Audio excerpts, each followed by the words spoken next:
বিসমিল্লাহির রহমানির রহিম। আসসালামু আলাইকুম। তো আজ আমি এমন একটা জিনিস বানাচ্ছি যেটা বানালেই নাকি সবাই এখন ভাইরাল হয়। তো আজ আমি বানাচ্ছি পুডিং। তো আপনারা দেখতে থাকেন প্রথম থেকে লাস্ট পর্যন্ত। এটা কিন্তু একদম পারফেক্ট ক্যারামেল এগ পুডিং। তো আপনারা দেখতে থাকেন। আমি কিন্তু এখানে একটা ডিম নিয়েছি, যেহেতু আমরা খুবই ছোট্ট একটা পুডিং বানাবো, সেহেতু আমাদের বড় পাত্র বলেন, ডিম বলেন, যাই হোক, আমরা খুব অল্প পরিমাণে দিচ্ছি। আর এখানে কিন্তু আমাদের এটা রেডি হয়ে গেল, তারপরে কিন্তু আমরা নামিয়ে নিচ্ছি। তো আপনারা কে কীভাবে বাসায় বানান পুডিং সবাই কিন্তু কমেন্ট করে জানাবেন। তবে আমরা তো এভাবেই বানাচ্ছি। তো যাই হোক, এখানে কিন্তু আমি ডিমের মধ্যে চিনি দিয়ে এটাকে এমনভাবে মেশাতে হবে যেন এটা একদম মিশে যায় এটার সাথে। তারপরে আমি দেখে নিলাম এটা কি শক্ত আছে নাকি নরম আছে। এই পাশেই কিন্তু আমি একটা পাতিলে গরম করে নিচ্ছিলাম খাঁটি গরুর দুধ। তো এই ডিমের গন্ধটা যাওয়ার জন্য আমি কিন্তু এখানে এলাচের গুঁড়া দিয়ে নিচ্ছি। এটা দিলে গন্ধ একদমই থাকবে না।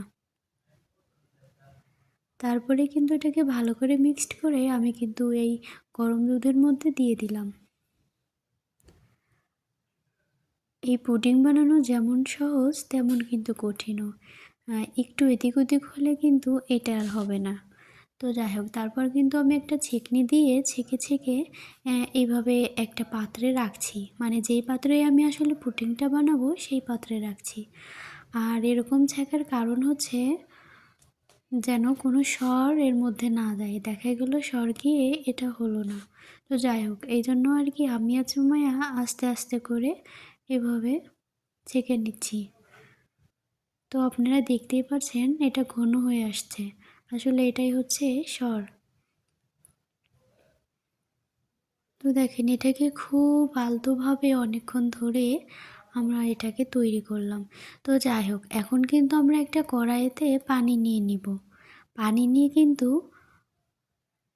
তারপরে রাইস কুকারের একটা থাকে, এটার মধ্যে আমরা এটা দিয়ে দিব। দিয়ে এটাকে আমরা দেখেন এখন বাজে 8:51, এখন বাজে 9:07। তো এটুকু সময় আমরা কিন্তু এটাকে জাল করে নিয়েছি। তো এখন আমরা দেখার চেষ্টা করছি এটা হয়েছে কিনা। হ্যাঁ, আমাদের এটা কিন্তু একদম পারফেক্ট। তো আমরা কিন্তু আবারও এটা উঠিয়ে দেখেছি যে হয়েছে কিনা। মনে হচ্ছে হয়ে গেছে। এরপরে কিন্তু আমরা এটাকে নামিয়ে নিব। আর আপনারা কে কীভাবে বানান সবাই কমেন্ট করে জানাবেন।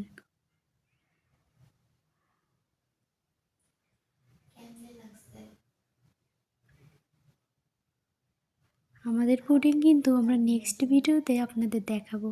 সবাই ভালো থাকবেন।